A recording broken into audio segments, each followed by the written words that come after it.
ତାହା ପାଖରେ ଅଜସ୍ର ଟଙ୍କା, ଏତେ ଧନ ସମ୍ପତ୍ତି, ଏତେ ବଡ଼ ବଡ଼ ବିଲ୍ଡିଂ, ଏତେ ବଡ଼ ଲୋକ, ବହୁତ କ୍ଷମତାଶୀଳ ଲୋକ, କିନ୍ତୁ ସେ ଲୋକ ବଡ଼ ନୁହନ୍ତି ଆଜ୍ଞା। ସେ ଧନୀ ନୁହନ୍ତି। ଧନୀ କିଏ? ଯାହା ପାଖରେ ଧୈର୍ଯ୍ୟ ଅଛି, ଯାହାର ପରର ଉପକାର କରିବା ପାଇଁ ସାହସ ଅଛି, ପର ଦୁଃଖରେ ଦୁଃଖୀ ହେବାର ସତ୍ସାହସ ଅଛି, ମିଷ୍ଟଭାଷୀ, ସମସ୍ତଙ୍କୁ କଥାରେ ମୋହିତ କରିପାରିବ, ଆଜ୍ଞା ସେଇ ହେଲା ବଡ଼ ଲୋକ।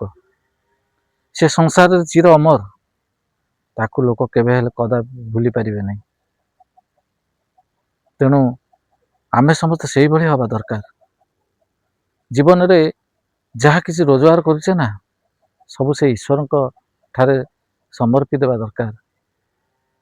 ଆରେ ସେଇ ତ ଦେଲା ବାଲା ନା, ତେଣୁ ତାର ଆଶୀର୍ବାଦ ଥିଲେ ନା ଆମେ ନିଶ୍ଚୟ ବଡ଼ ଲୋକ ହେଇପାରିବା, ପରର ଦୁଃଖ ଦେଖିପାରିବା, ପରକୁ ହସେଇ ପାରିବା, ଯାହାକି ଆମକୁ ଅଜସ୍ର ଆଶୀର୍ବାଦ ମିଳିବ।